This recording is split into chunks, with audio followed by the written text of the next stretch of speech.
አሳውቃለሁ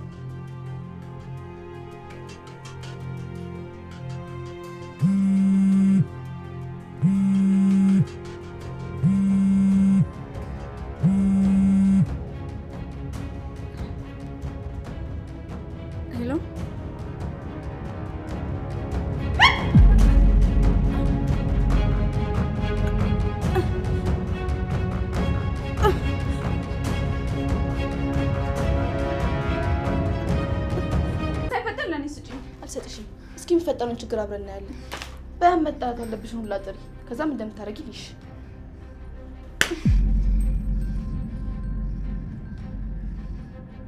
እሺው እንዴት ነው አባት ሞቶ ተገኝቷል ሪሳውን ሄዳችሁ አረጋግጡ የምለው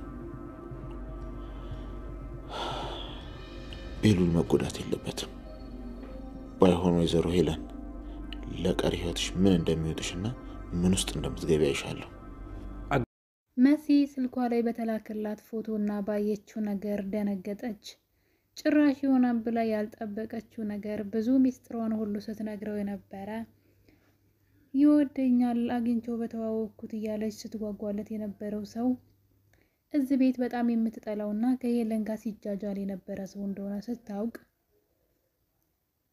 መሲ ግራ ገብቷታል የምታደርገው ነገር ልታብድም ደርሳለች ምክንያቱም ብዙ ሚስጥሮችን እየነገረችው ነበር እኔ እኮ እንዴት ማስተዋል እንደተሳናት አላቅም እንጂ መሲ የሱን ድምጽ በደንብ ታውቀው ነበር እዚህ ቤት በተደጋጋሚ እየመጣ ከሄለን ጋር እንደሚማግጡ እዚህ ቀደም ልትናገር ፈልጋ ነገር ግን ሄለን ታስፈራራታለች ጭራሽ አብዳለች በማለት ለባለቤቷ ትንሽ አምሮዋን ሳያማት አይቀርም የምትናገረውን ነገር አታውቅም በማለት ማንንም ሰው መሲን እንዳያዳምጣትና እንዳይሰማት አደረገች ታዲያ እንግዲህ መሲያን ሁሉ ሚስጥር ይዛ ይኖረችው ሰውዬ የምትጠላው ሰውዬ ማለት ነው ድንገት ስልኳ ላይ ፎቶ ሲላክላት የዚህን መጥፎና የማይረባ ሰውዬ ፎቶ ለምንድነው የላከልኝ እያለች በላከላት ሰው በጣም መናደር ትጀምራለች እናም እንግዲህ ቆየት ብሎ ስልኩ ላይ ብትሞክርም ግን ስልኩን አጠፋባት ምክንያቱም ማሰቢያ ጊዜ ሊሰጣት ፈልጎ ነበር እናም እንግዲህ በኋላ ግን በጽሁፍ ከሄለን እንደሚጠብቃትና ይቅርታ እንድታደርግለት እሱ ግን በጣም እንደሚወዳት ለጥቅም ሳይሆን ለፍቅር እንደቀረባት ደጋግሞ ይነግራታል መሲም በሁኔታው አምሮዋን መቆጣጠር አቅቷት እንባዋን እያፈሰሰች የላከውን ሜሴጅ ሁሉ አነበበችው ግራ ተጋባች በህልሜ በሆነ ብላ አሰበች ነገር ግን ነገሩ እውነት ነው እኔ ግን ቴዲ እሷን ለመጉዳት ሆን ብሎ የቀረባት አይመስለኝም መሲን ይወዳታል በሄለን ተስፋ ቆርጧል በርግጥ ሄለን አሁን ላይ ባለቤቷ ስለሞተ ወደሱ እንዳትመለስ እየፈራው ነው እናም መሲ በሆነባት ነገር ራሷን በጣም እየሳተች ትገኛለች በድጋሚ ነገሮችን እንዳትረሳ እየፈራው ነው በዛ ላይ ደግሞ ሄለን በር በመዝጋት ከቤት እንዳትወጣና ለባለቤቷ ያልሽውን ነገር ካልነገርሽኝ ከዚህ ክፍል አትወጭም እያለቻት ነው ለቶማስ የላክሽለትን መልእክት ካልነገርሽኝ ከዚህ አትወጭም በማለት የመሲን ጓደኛ ደግሞ ታዱን ወደ ክላሷ በመጥራት ስለ መሲ ስታጣራት ነበር መሲ ለቶሚ ምንድነው ያለችው አንቺን ብዙ ነገር ታማክርሻለች በማለት ታዱን ብታስጨንቃትም ታዱ ግን ምንም ነገር አልነገረችኝም ምንም ማቀው ነገር የለም ካለች በኋላ ነገር ግን እንድታወራ ማድረግ ይችላል አለቻት እናም ግን እንድታውጣጣላ ጠይቃታለች መሲ ደግሞ በር ላይ ተቀምጦ ያገኘችው ወረቀት ለባለቤት ያልሽው ነገር ካልነገርሽኝ ባለቤቶች ቤተሰቦችሽን ሁሉ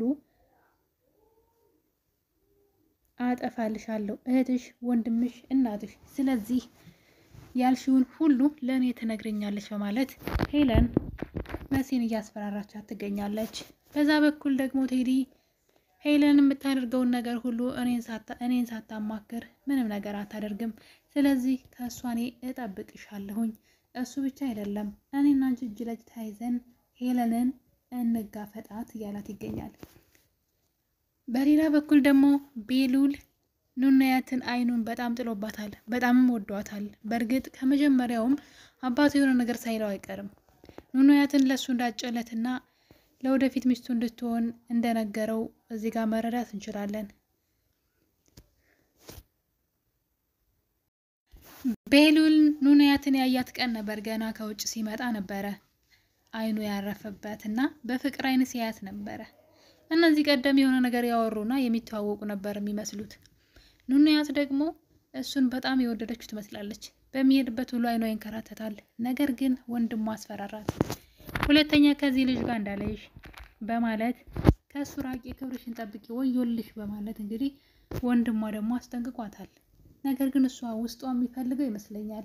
ምክንያቱም ሲያናግራት በፈገግታና በፍቅር አይን ነው የምታየው። በዛ በኩል ደግሞ አዶኒም ይወዳታል። ልጅቷን እኮ ምን ሊያደርጓት ነው ያሰቡት? እዚህና እዚህ እኮ ከፍለው ሊወስዷት ነው ያሰቡት። እንግዲህ እሷ ልቧ ማን እንደሚከጅል ባናቅም ቤሉልን ግን የምትወደው ይመስለናል። ምናልባት ከቤሉል ጋር በእርግጥ አሁን ላይ እሷ ሁለቱንም ትሸሻለች። ምክንያቱም ደግሞ በውስጧ የቫይረስ ተጠቂ እንደሆነች ስለምታውቅ ማናቸውንም ወንዶች መቅረብ አትችልም። ወይዘሮ ሄለን ሌላ ሴት ልታመጣ ነው፣ ቤሉልን የምታገባው ሴት። ያ ማለት ደግሞ ኑንያት ከቤሉል እንድትርቅላት ነው። ኑንያት የገዛ ልጇ መሆኗን ብታውቅ ምን ባለች ነበረ? ቤሉልና ኑንያት ምንም አይነት ዝምድና የላቸውም። እህቱ ብትሆንም ምናልባት የሄለን ልጅ ብቻ ስለሆነች ማለት ነው።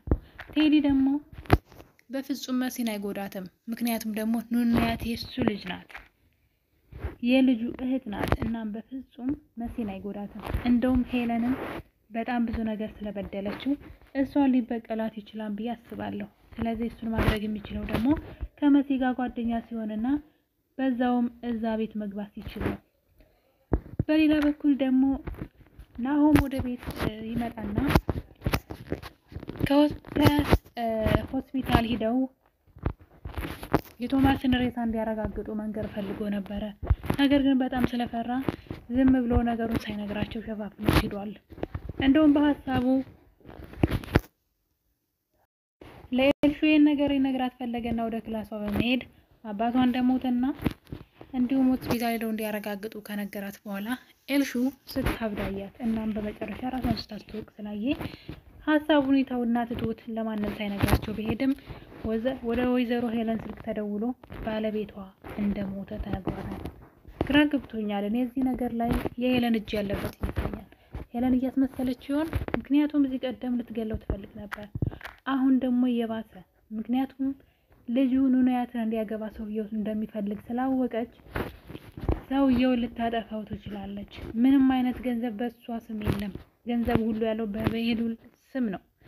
ስለዚህ ሌላ ሴት ትድርለትና ገንዘቡን የጋራ እንዲሆን ታደርግና ከዛን ሲለያዩ ገንዘቡን ከፍላ ለሄለን እንድትሰጣት የፈለገች ይመስለኛል። ስለዚህ ወደ ቤሉል ህይወት ሄለን የምታመጣት ሴት ቤሉልን አግብታ ንብረቱን ሁሉ የጋራ እንዲሆንና የእሷ የሆነች ሰው ናት ማለት ነው። ስለዚህ ተቀጥራ ነው እዛ ቤት ለሱ ፍቅረኛ ሆና የምትመጣው። እንግዲህ ቤሉል ይውደዳት አይውደዳት ባናውቅም፣ ነገር ግን በቻለችው አቅም እሱን በማጥመድ ስራ እንድትጠምር ነው የምታመጣት። እናም ከኑንያት ጋር ለማለያየት ነው። ኑንያት ደግሞ በደረሰባት ነገር ማንንም ሰው መቅረብ አትፈልግም። ምናልባትም ለመቅረብ ብትሞክር እንኳን ሄለን ታስፈራራታለች። ያለብሽን ነገር እያወቅሽ እንዴት ትቀርቢያለሽ በማለት ልታሳቅቃት ትችላለች።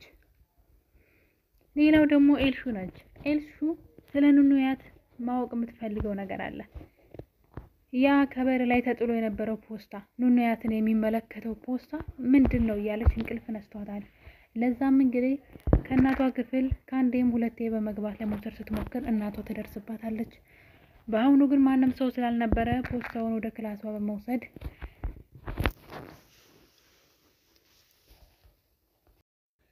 አዶናይን ከጓደኞቹ የተላከልኝ ፖስታ ነው በማለት እንደውም ና አብረን እንየው ብላ ፖስታውን ልትከፍተው ስትል ድንገት ኑንያት ወደ ክላሷ ትመጣና ፖስታው የሷ ብቻ የሷ ህይወትን የሚመለከት እንደሆነና እናት አባቷ ደግሞ ይህን ነገር ቢሰሙ እንደሚገሏት በመንገር ፖስታውን እንድትመልስላት ብጠይቃትም ኤልሹ ግን አልመልስልሽም በማለት ሲጣሉ፣ በዚህ መሀል አዶኒው ፖስታውን ነጥቋቸው እኔ ወስጄ አስቀምጠዋለሁ ብሎ ካስቀመጠው በኋላ ነገር ግን ውስጡ ላይ ጥያቄ ፈጠረበት።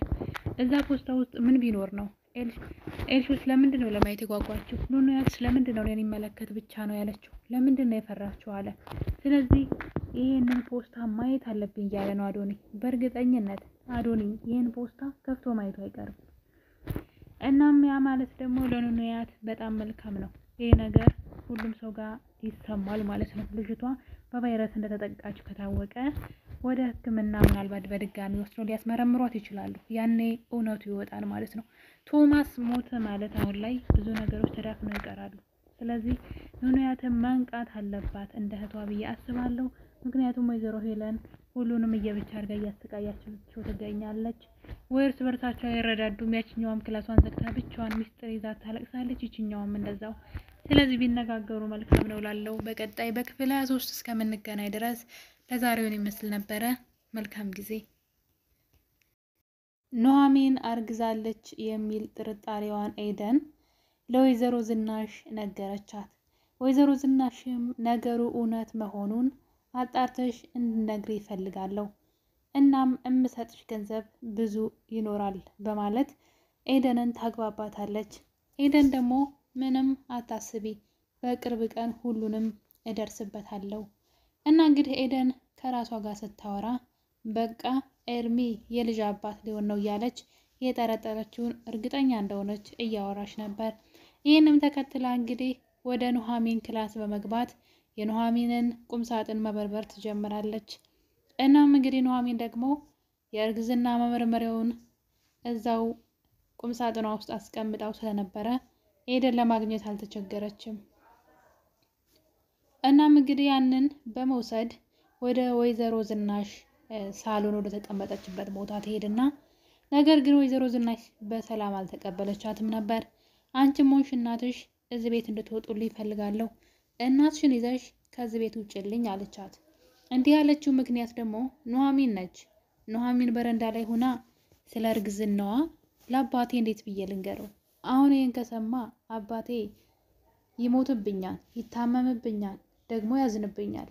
እንዴት ብዬ ልንገረው? አሁን በዚህ ሰዓት መንገር የለብኝም። ምን አባቴ ላድርግ እያለች በረንዳ ላይ ቆማ ለብቻዋ ታወራ ነበረ። እናም እንግዲህ ወይዘሮ ዝናሽ ግን ከኋላ ቆማ እያዳመጠቻት ነበረ። እናም ምኑን ነው የምትነግሪው? ለማን ልትነግሪ ነው እያለች ወይዘሮ ዝናሽ በፍርሃት ኑሐሚንን ስትጠይቃት ባክሽ አትንቦቅቦቂ፣ እኔ ስለ አንቺ አይደለም ስለ ራሴ ጉዳይ ነው የማወራው እያለች ብትመልስላትም ወይዘሮ ዝናሽ እሷን የምትከታተልበት ምክንያት ከኑሐሚን አንድ ድክመቷን ካገኘው ብላ ነው። ምክንያቱም ደግሞ ኑሐሚን ወደ መታጠቢያ ቤት ስትሄድ ወይዘሮ ዝናሽ ሳሎን ውስጥ ከሰው ጋር ስትጨቃጨቅ ትሰማታለች። እናም እንግዲህ ኑሐሚን በደንብ ወደ በሩ በመጠጋት ወይዘሮ ዝናሽ ከማን ጋር እንደምትጨቃጨቅ ታዳምጣታለች። ወይዘሮ ዝናሽም እባክህ ልጄ ለምንድን ነው ከድሬዳዋ ወደ አዲስ አበባ የመጣኸው? ከአባት ጋር ተጣልተህ ነው ወይስ እንዴት ነው ትለዋለች። እናም ልጁ እንግዲህ ከዛ ያለሽበት ጋር ልመጣ ነው የሚል ቃል ተናገራት መሰለኝ። እሷ እንዴት ነው እንደዛ የሚሆነው? እንደዚህማ መሆን አይችልም። ባሌ እኮ ከሌላ ወንድ ልጅ እንዳለኝ አያውቅም፣ ከትዳሬ ውጭ ልጅ እንዳለኝ አያውቅም። ስለዚህ ይህን ማድረግ አልችልም፣ ይሄ መሆን የለበትም እያለች ስታወራ ኑሐሚን ታዳምጣታለች በር ላይ ቆማ። ድንገት የቤቱ የሳሎኑ በር ይከፈትና ኑሐሚን ወደ ውስጥ ትገባለች። እዚህ ተለጥፈሽ እያዳመጥሽ ነበር ትላታለች ወይዘሮ ዝናሽ። ኑሐሚንም አይ ድንገት ወደ መታጠቢያ ቤት ስትሄጂ ሲሄድ ስትጫጫሄ ሳሎን ውስጥ ስለሰማሁኝ ነው አለቻት። እናም እንግዲህ እርግጠኛ ነኝ ያወራሁትን ሁሉ ሰምተሻል አይደል አለቻት። ኑሐሚንም አዎ ሰምቼሻለሁኝ፣ ከባልሽ ውጭ ሌላ ልጅ እንዳለሽ በባልሽ ላይ ማግጠሽ ትላታለች። እዚህ ጋር ጥያቄ የሆነብኝ ነገር ወይዘሮ ዝናሽ በባሏ ላይ ልጅ እንዴት ነው ማግጠር ትወልድ የምችለው? ጥያቄ ፈጥሮብኝ ነው። ምናልባት ከባሏ በፊት ትዳር ወይም ፍቅረኛ ኑሯት ወልዳ ከሆነ አላውቅም። ነገር ግን ወይዘሮ ዝናሽ በባሏ ላይ ሌላ ወንድ ልደረብ ትችላለች። ሌላ ልጅ መውለድ ግን አትችልም። ምክንያቱም እናት እውነት አባት እምነት የሚባለው ለዛ አይደለም። መቼም አርግዛ የታየችው ልጅ የሰውየው የኔ ልጅ ነው ብሎ ነበር የሚያስቀርባት። እንግዲህ ከትዳሯ በፊት ይሆናል እንጂ በትዳሯ ላይ መግጣ ወንድ ሊወልድ ይችላል እንጂ ሴት ልትወልድ አትችልም። ምክንያቱም ደግሞ የሚደበቅ ነገር ስላልሆነ ማለት ነው። ኑሐሚን ግን ያለቻት በትዳርሽ ላይ ማግጠሽ ነው ያለቻት። ትንሽ ጥያቄ ፈጥሮብኝ ነው። የገባችሁ ካላችሁ ኮሜንት ላይ አስቀምጡልኝ። እናም እንግዲህ ሴትዋ በፍጥነት እባክሽ ኑሐሚን ይህን ነገር ለማንም እንዳትነግሪብኝ፣ ይህን ባለቤቴ ከሰማ ትዳሬ ይፈርሳል አለቻት። ኑሐሚንም አታስቢ፣ ለማንም አልናገርም፣ ሚስጥርሽ ሚስጥሬ ነው አለቻት። በምትኩን የፈለግሽውን ገንዘብ ሰጥሻለሁ ኑሐሚን ስትላት እኔ ገንዘብ ካንቺ አልፈልግም፣ ለእኔና ለአባቴ የሚገባንን ክብር ስጭን፣ ከዛ ውጭ ካንቺ ምንም አልፈልግም አለቻት። እናም በዚህ እያሉ ነበረ አቶ ተሰማ እና አቶ ለይኩን ድንገት ሳሎን ምግብ ሊበሉ ሲሉ ኑሐሚን አባቷን ወደ ሳሎን ይዛ ትመጣለች። ጭራሽ ሴትዋን ወይዘሮ ዝናሽን እቴቴ እያለች መጣራት ጀመረች። በዚህ ሁኔታ የኑሐሚን አባትና አቶ ለይኩን ግራ ተጋቡ። ምን ተፈጥሮ ነው በእነዚህ ሰዎች መካከል? ከመቼ ጀምሮ ነው አይጥና ድመት ሆነው የነበሩ ሰዎች ሊስማሙ የቻሉት? በሚል የሆነ ውስጣቸው በጥርጣሬ ተሞልቷል። እነሱ ግን ሰላም አውርደን ነው በቃ ትተኑ ነው ነገሩን በማለት ለማለባበስ ቢሞክሩም እነሱ ግን ጠርጥረዋል የሆነ የተደበቀ ሚስጥር እንዳለ። በዚህ መሀል ያሉ ኑሐሚን ወደ ኪችን ትሄዳለች። ወይዘሮ ዝናሽም ተከትላት ትሄድና ምን ለማድረግ እየሞከርሽ ነው ትላታለች። ነግሬሽ ነበር እኮ አባቴ አብሮሽ ሳሎን ምግብ ስለበላ ነው ለእኔና ለአባቴ ክብር ስጭን ብዬሽ ነበር አለቻት። ሰላም ያወረድን የተስማማን መስሎኝ ስትላት ምንድን ነው ፍላጎትሽ? አባትሽ ታክሞ እንዲድን ነው አለቻት። አዎ አባቴ ውጭ ሄዶ ታክሞ እንዲድን እፈልጋለሁ። እሱ እንዲሆን እኔ ማድረግ እችላለሁ። አባትሽ በፍጥነት ውጭ ሄዶ እንዲታከምልሽ አደርጋለሁ። ከዛ በኋላ ግን እዚህ ቤት ላይሽ አልፈልግም አለቻት። እኔም እሱ ነው የምፈልገው። አባቴ ከተሻለውና ከዳነ በኋላ እኔም እዚህ ቤት መቀመጥ አልፈልግም አለቻት። እናም ያኛውስ ዋናው እቅድሽ አለቻት። ኑሐሚን ናሆም ማለትሽ ነው አለቻት። ኑሐሚንም እሱማ በህልምሽም እንዳታስቢው ስትላት እኔ አባቴ እንዲታከምልኝ ነው የምፈልገው ካለቻት በኋላ እንግዲህ በዛውም ደግሞ ኤደን የምትባል ልጅ ከዚህ ቤት እንድታስወጫ ትፈልጋለሁ አለቻት። እሷም ኑሐሚን በጣም ጨካኝ ሴት ነሽ እህትሽ አይደለች እንደ እያለች ስትላት አንቺ ብዙ ስለኛ የማታውቂው ነገር አለ፣ እሷ የኔ እህት አይደለችም አለቻት። እናም እንግዲህ ወይዘሮ ዝናሽ በረንዳ ላይ ቁጭ ብላ ወደ ታች ስትመለከት ኤርሚያስ ስፖርት እየሰራ አየችው። እናም እየማለለች በፍቅር ነበር ስታየው የነበረው፣ ምክንያቱም ልጁን ትመኘዋለች። በጣም እኮ የምትገርም ሴት ናት። እናም እንግዲህ በዚህ መሀል እያለ እሱን እየተመለከተች እያለ ድንገት በር እንኳኳና ኤርሚያስ ሲከፍተው የኑሐሚን እንጀራ እናት የኤደን እናት ነበረች። ስክር ብላ አረቂ እየጠጣች እዛ ቤት ትመጣለች። እዚህ ዘበኛ ሆነ ተቀጥረሃን አሉ። ለማንኛውም አስገባኝ ባሌን ፈልጌ ነው ማለት መታ እንግዲህ ከባለቤቷ ከድሮ ባለቤቷ ከኑሐሚን አባት እግር በመደፋት ይቅር በለኝ እያለች ማስመሰል ቀጠለች። ምክንያቱም ደግሞ አሁን ላይ ጤናው ደህና ነው ውጭ ሄዶ ሊታከም ነው ስለተባለች ወደ ቤቱ ሲመለስ ቤቱን ሲያስመልስ እንደገና ወደ ቤት ይመለሳሉ ብላ ስላሰበች ነው እንጂ ሰውየውን ፈልገው አይደለም። ኑሐሚንም ይሄ ነገር አላስደሰታትም። የአቶ ተሰማ ባለቤት ወይዘሮ ዝናሽ ባሏን በቃ ቤቱ የማንም መጠራቀሚያ ሆነ ማለት ነው፣ ለምን እኛ ወተን እነሱ አይኖሩም አለችው።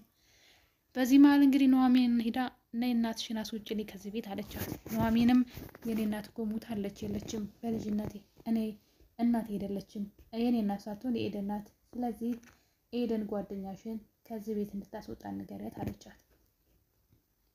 ሴትዋን በመናደድ አባትሽ ታክሞ ሄዳልና በዚህ ንግግርሽ ታፍሪበታለሽ አለቻት። እናም የኑሐሚን ደካማ ጎን የምትፈልገው ወይዘሮ ዝናሽ ድንገት ኤደንን በመጣራት እናትሽ ይዘሽልኝ ከዚህ ቤት ውጭ አለቻት። ኤደንም እኔ መሄጃ የለኝም እናቴ እኮ እምቢ ብላን የመጣችው እያለች ነገሩን ለማለባበስ ሞከረችና ወይዘሮ ዝናሽ ግን እንድትወጭ ፈልጋለሁ ከነናትሽ ስትላት ይልቅ አንድ ላንቺ የሚያስደስትሽ ዜና አለኝ አለቻት። ምንድነው ስትላት ስለ ኑሐሚን ነው። ስለ ኑሐሚን ምንድነው ያገኘሽው መረጃ አለ ስትላት አዎ ኑሐሚን የእርግዝና መመርመሪያ አግኝቼዋለሁ፣ ኑሐሚን እርጉዝ ናት አለቻት። እናም ወይዘሮ ዝናሽ በነገሩ በጣም ደስ አላት የኑሐሚንን ደካማ ጎን አገኘው ብላ። ነገር ግን ይሄ እርግዝና የኑሐሚን ደካማ ጎን አይደለም። ምክንያቱም ኑሐሚን እንዴት አድርጌ ለአባቴ ልንገረው እያለች እንጂ ተደብቆ የሚቀር ጉዳይ አይደለም፣ ነገ የሚታይ ነገር ነው። ብዙ ጊዜ ለአባቷም እንድትነግረው እየሞከረች ነው። የወይዘሮ ዝናሽና የኑሐሚን ሚስጥር አንድ አይነት አይደለም። የወይዘሮ ዝናሽ ትዳሯን ሁሉ የሚያሳጣት በትዳሯ ላይ ምንድነው ይሄ ታመኔታ የሚያሳጣት ትልቅ ጉዳይ ነው። የኑሐሚን ግን የሚታወቅ ነገር ነው፣ ተደብቆ የሚቀር አይደለም። እና እንግዲህ የሚብሰው የወይዘሮ ዝናሽ ነው። ምንም ነገር ብታገኝባት የኑሐሚን ምንም ከምንም የሚከለክላት አይደለም። እሷ ግን ያን በማስፈራሪያ ተጠቀመው ትችል ይሆናል። ኑሐሚን ግን ጉዳዩ አይመስለኝም። በቀጣይ በክፍል 30 እስከምንገናኝ ሁላችሁንም ወዳችኋለሁኝ። መልካም ጊዜ። ባይ ባይ።